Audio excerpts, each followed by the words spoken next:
Okay, now these roles are: one, we have what we call the investment decision. Two, we have financing decision. And three, we have the dividend decision. These are the three key decision areas in financial management. Okay? Investment decision, financing decision, and what? And dividend decision. As a finance manager or the chief finance officer, the responsibility lies in your hand to identify profitable investment opportunity. Okay? So, identification of profitable investment opportunity is a key function of the finance manager. Now, to elaborate this key function of the finance manager, when we say investment decision, it deals with one, identifying various type of investment opportunity that a company can undertake. For instance, you have to compare between or among alternative investment. I'm recording this video so that perhaps I can forward to you in case you want to revise. I just hope I'll be able to recover the video anyway, okay? But if I've started the recording, so that if I'm able to recover it at the end of the class, then I can forward to you.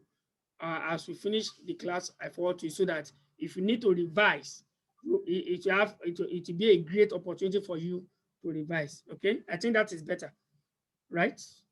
Or I should stop the recording. Yeah, thank you, sir. You're welcome. So, I said the finance manager has to what? Identify various alternative investment. You don't just go and look for one investment and not present it to the board that this is the investment we want to that. No. A good finance manager must be able to present various alternative what? Competing investment opportunities. Now, after identifying those investment opportunity, then you now look at what or which of these investment opportunities are profitable. That is where investment appraiser comes in. You have to do appraisal of each of these investment opportunities. The appraisal may be in two ways. Number one, there are some investments that you can knock off immediately. Why? Because every company will have what we call corporate strategy, isn't it? You have a strategic, what do I call it? Strategic objectives you want to achieve. And of course, not all investment opportunity will fit into your strategy. I don't know if I'm communicating. Not all investment opportunity will fit into your strategy. So when you identify various investment opportunity, the first criteria for you to eliminate some investment opportunities is for you to look at how do this investment opportunity align with your corporate objectives. So anyone that does not align with your corporate objective, then you what? You don't need to waste your time on it. You knock it off immediately. So that one is already out of your competing investment opportunity. So at the end of the day, you come out with a list. This list will represent the list of investment that meet up with or that align with your corporate objectives. Now, you now start the evaluation of this investment. You now have to choose a criteria or a criterion rather. You choose a criterion or a combination of criteria that you want to use to what? Evaluate this investment. Number one, should it be that you want to use the payback period? Should it be that you want to use the internal rate of return method? Should you be that you want to use the modified internal rate of return method, or do you prefer the NPV method? So you look at this. That is your investment appraiser. That is what we call the investment appraiser. Now, having selected a method or series of methods of evaluation, then you carry out your investment appraiser technique. At the end of the day, some investment will not be profitable. For instance, if we want to use the payback period criterion, the yardstick is that we have an established number of years for which we expect our investment to pay back. Now, for instance, if at FCA, let me use FCA as an instance, as a tuition house. If FCA has the policy that, oh, for every project we'll be committing our fund in, the project must pay us back in 3 years. What does that mean? Any amount we are putting in that project, we must be able to recover it in 3 years. So if we compute or we evaluate that project based on payback period, and we discover that the payback period is 4 years, then it means that project is not profitable according to our own criterion. Therefore, that investment will be eliminated. If you are using the internal rate of return, the yardstick is that the internal rate of return must be less than the cost of capital. So if the internal rate of return is higher than the cost of capital, then the investment is not profitable. You have to knock it off. If you are using the NPV criterion, then the NPV method will tell you that before you accept an investment opportunity, it must produce a positive NPV. So if I compute the NPV of the project and it is giving me a negative NPV, then it means the investment is not profitable. I have to drop it. I don't know if you get this. You can see that the finance manager holds a key position, isn't it? He holds a key position in the company. You can see the responsibility. This responsibility I'm mentioning here is under investment decision. Just one decision, investment decision. Now, after you have identified that, okay, maybe after you have evaluated, you now see that project A, project B, project C are all profitable. The next thing that the finance manager will think of is, okay, do we have the financial capability to undertake these 3 investments at the same time?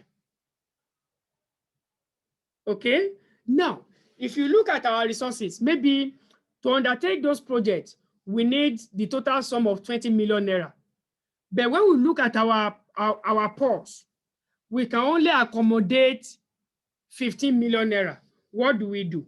We need 20 million to undertake 3 projects, but we have 15 million. Both borrowing everything together, we can only afford 15 million.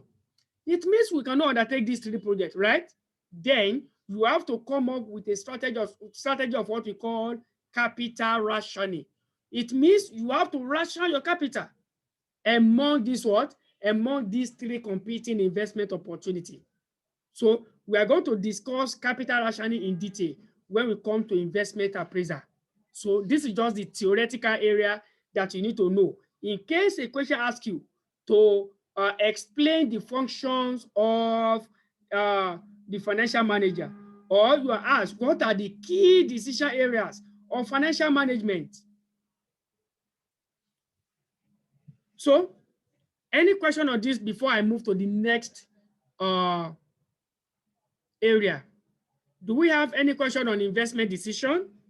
I believe you can see the chronological order of decision under what? Investment decision. If you have question, let me know. Otherwise, I move on in the next 1 minute.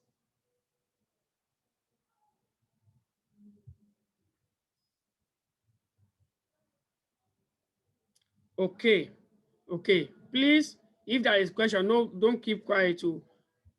I would be so much happy if the 3 of you on this platform pass. That is why I want to give you my 100% attention, and I'm promising you that you are going to get that. Okay, just help me to what? To do what is expected on your own part, and we are going to rejoice together come November by God's grace. Now, the next area of financial management or decision area in financial management or functions of the finance manager is Mrs. Angela and our other madam. Please, I've forgotten your name. Please, can you confirm that you can hear me? Because it is only Mrs. Oluwaseun that is responding to my chat. Yes, I can hear you, sir. Okay, ma. Okay, ma. I just want to be sure that your attention is here. Thank you. So, the second area is what? Financing decision. Financing decision. One thing is for you to say, oh, this project is profitable. This project is profitable. If there is no capacity to finance the project, then the project will end up being a mirage. It will just end up under the pipeline, right? Because you don't have the financial ability to execute that project. So, having identified profitable investment opportunity, the next thing is, how do we finance this project? How do we finance this project? That is where we have our sources of finance. Don't forget we have it as a topic there, Abi. Sources of finance. This is where it comes to play. Sources of finance. Now, you now look at, okay, this project, we want to finance this project. You have to look at the source of finance that is going to be most profitable to the company. We have various sources of finance. Broadly, we can say sources of finance are in two ways. One, you can finance using equity. Two, you can finance using debt. That is the broad category of sources of finance. You can finance using debt. You can finance using equity. Each of these sources has advantages and disadvantages. And each of them has cost. Each of them has a cost attached to it. For instance, if we have decided that we want to finance our project using equity, there is cost of equity. There is cost of equity. And what is cost of equity? The cost of equity is that return you pay to equity holders as a sort of their investment in the company. If I subscribe to a company's equity, what am I looking forward to in return? I'm looking forward to two things. One, dividend payment, and two, share price appreciation. Each of these is a cost to the company, but the main cost is what? Cost of equity, which is the dividend payment. Now, if you say, okay, you want to avoid cost of equity, you want to finance your project with debt. If you use debt, you are paying interest. Now, which is the more appropriate means of financing? We are going to look at this when we start capital structure theory. You can see that I'm giving you the link to this course. I'm giving you the link. Once you understand this link, I bet you SFM is the simplest subject you can pass in ICAN. To me personally, I find SFM as the simplest subject in ICAN professional examination. And when I give you, after giving you all the strategy, you will come to the same conclusion that this is the simplest subject. So when you want to think of debt financing, you now say, okay, you are going to commit yourself to the payment of interest. Is it not a cost on you? Of course it is. It is a cost on you. So whichever the finance source you have thought of, both of them involve a cost. So You now have to look at which one is having the cheapest cost. Then you pick. That's all. Now, apart from equity and debt as the two broad category of source of finance, we can divide debt. Now, if you go to area of debt, you can have various sources under debt. You can have long-term debt financing. You can have debt long-term equity finance, sorry, short-term debt financing. That is debt finance, debt as a source of finance can be long-term debt, it can be what? Short-term debt. Now, the one, if you have concluded that you want to finance your investment by the use of debt, then you have to decide, are you going to use debt, a long-term debt or a short-term debt? The appropriate one to use is the one that will match the project that you want to undertake. For instance, you want to undertake a project that has a 3-year life. 3-year life is what the project has. You now approach a bank to get a 10-year loan. What is happening? There is what we call financing mismatch. There is financing what? Mismatch.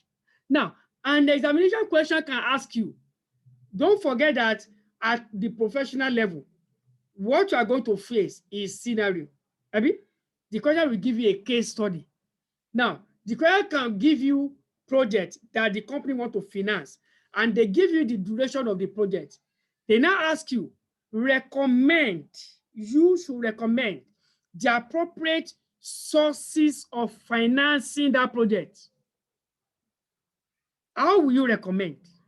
The first thing is to look at that project. Is it a long-term project or a short-term project?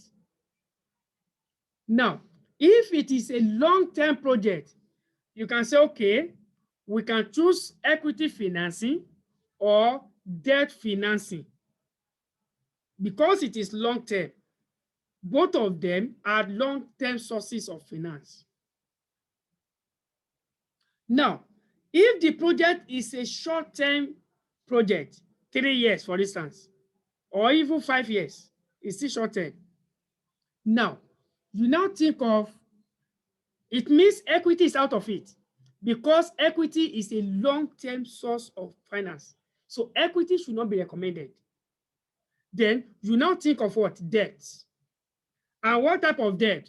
You now have to think of short-term debt finance, which is basically short-term loan. Okay? You cannot think of short-term loan. Can you see that? Now, when we come to sources of finance, we are going to elaborate more on financing decision.